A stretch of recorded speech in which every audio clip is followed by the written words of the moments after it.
China's population falls, heralding a demographic crisis. Deaths outnumber births last year for the first time in 6 decades. Experts see major implications for China, its economy, and the world. And welcome back, everyone. This is Chris, and this is your daily news. I was actually surprised to see this, to be perfectly frank. I knew that birth rates in China were slowing, but basically last year in 2022, they lost 850,000 people from their population. It's the first decline in 60 years. Their birth rates have been going down. You can see this chart here as well. If you predicted this and knew this would happen, please let me know. I mean, it hadn't happened in 60 years, so it just wasn't any way necessarily that I would know was going on. But I did know that their birth rates are slowing. And also, too, I do know that the government was like trying to encourage people to have kids, which was different than the past.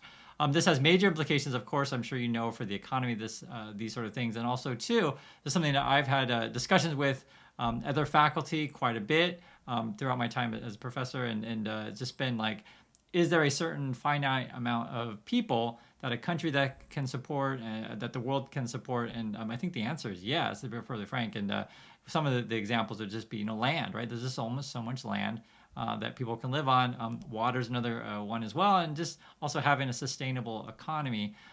Basically, I'm sure you guys know this, is as a country also too, moves up out of poverty, essentially, puts more money in people's pockets, and people raise their standard of living.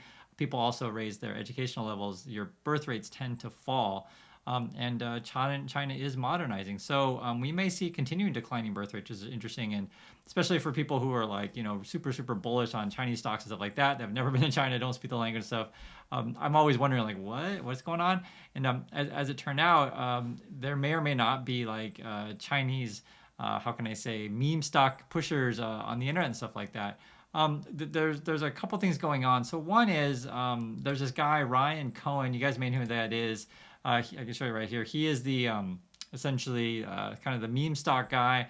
He was pushing GameStop before, and evidently he's getting involved with Alibaba. And I just don't know what to make of it, to be perfectly frank, because I just read just a couple days ago that the Chinese government is like picking up golden shares of Alibaba to try to take more control. And if you know what golden share means, please let me know. I actually don't know.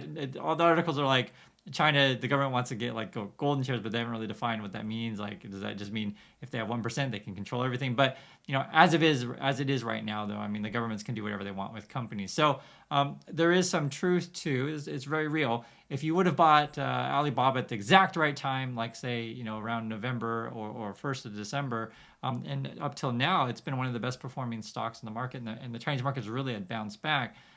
I've always said the same thing about these kind of things. I've mentioned to you guys, yes, it looks like it might have bottomed out, but manage your risk. Sure, if you would have YOLO'd, you do fantastic, but hindsight is 2020. I would just say manage your risk because for me, I just don't know what's going on, especially when you read these kind of news. Two things, right? The government's getting more involved in control of the companies. Meme stalkers are getting involved, so who knows if it's just a big pump and dump. The economy is growing. I can see this here. I said, was it 2022?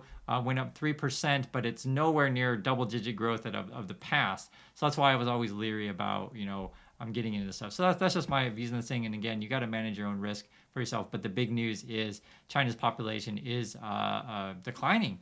Other news was Evergrande. Evidently, they're trying to restructure the debt and solve that problem. We had talked about before, I think it might have been a week or two ago, where the government was changing policy on letting these kind of companies borrow yet more money, mostly because what choice do they have? So I don't know. They haven't decided exactly what the structuring is going to be. Are they going to just extend the debt, or are they going to sell off various parts of their company? I guess Evergrande also has automobile companies as well that they could be selling off. So we'll keep an eye on these things. Evergrande is yet not resolved. And again, the Chinese population is in decline. There's a big, basically, economic forum in Davos.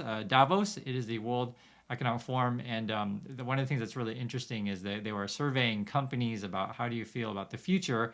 This was a Price Waterhouse poll. I want to read it for you guys. It says here, 4,410 businesses leaders surveyed by Price Waterhouse, right? This is back in October and November.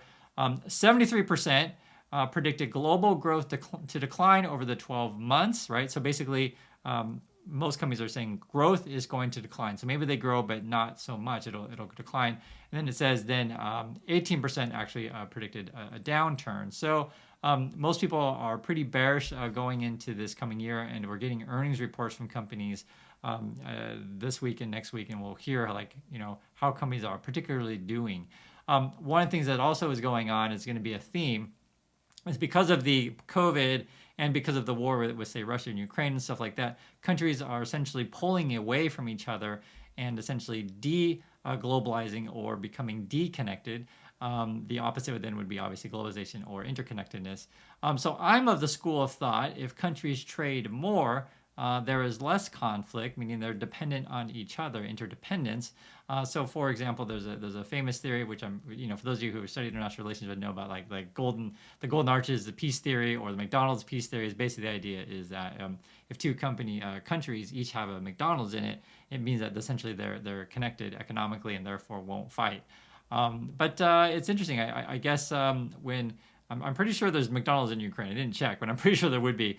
And then Russia attacked Ukraine, so I guess that theory is off the map. Although what one would argue in this example to keep the McDonald's Golden Arches theory alive would just say that, well, Ukraine's not really exactly a separate country from Russia, and you would say that this is just retaking foreign territory, and the Golden Arches theory more applies to completely separate countries. And this is a complicated issue. I don't want to get too much into it, but the point being is the main issue is the world growing more farther apart or more closer together? And different people have different views on that. And the reason why I say different people have different views is evidently a lot of conspiracy theories are spreading around the Davos thing. I can just give you an example of one.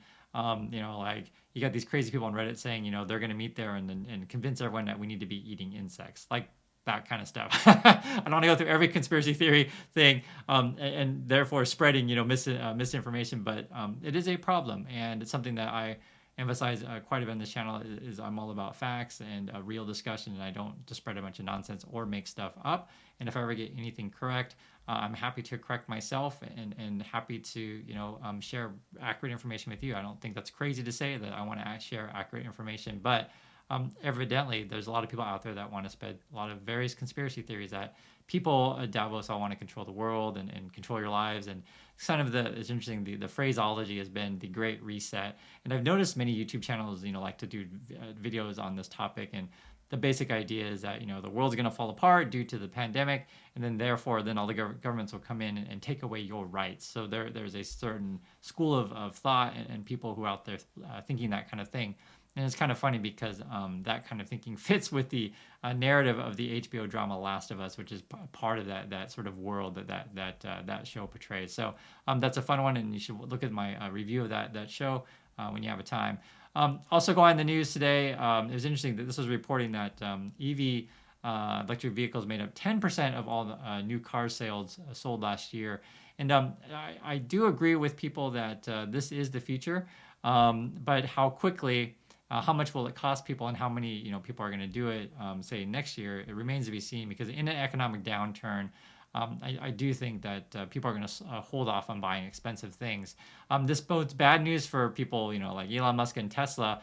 And Elon Musk is facing even more bad news as I think he's going to be going to trial, is what it says here. If you guys know, he had this thing where he's tweeting about whether or not Tesla would go private. This also involved people over in Saudi. I'm not making it up. And he's going to be trying to defend himself of whether or not he's doing anything illegal. So I don't know. Last I heard, they were trying to move the trial from California to Texas to find more jurors that would be more sympathetic to Musk. I just say good luck with that. And it's bad news all the time for Tesla. They just lowered their prices, and unfortunately for many people out there are learning that Tesla was a meme stock and was basically pushed by a bunch of pumpers on YouTube, filling your head with rainbows and unicorns. But you'll find that the market is pretty unforgiving in that regard. So it is what it is, and I hope you guys essentially learn from your mistakes. Talking about mistakes, it's interesting. This was an article about how companies had raised prices by crazy amounts in order to cover the cost, because we had supply chain problems, or you remember, for example, during the pandemic, it was oh my god, chicken wings are really expensive, and businesses had to raise prices quite a bit. Businesses also raised prices to sort of anticipate the increased expenses going into this year. However, I guess shoppers and people who go to restaurants, stuff like that, basically refuse to pay anymore. And we may see sort of a slowing and a capping of price raises slash inflation. So my personal opinion on this stuff, and I'm going to get different projections around, but that inflation will still be elevated. That's my opinion on this.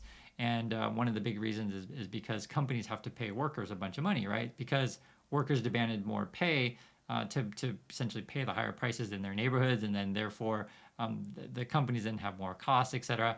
And we'll see like how quickly inflation can cool. So like I said, it doesn't look like that companies will be raising this according to this. This is just an article, and they interview a bunch of different restaurants and stuff like that. That they won't be raising prices by the same rates that they were before. That's the basic gist of it.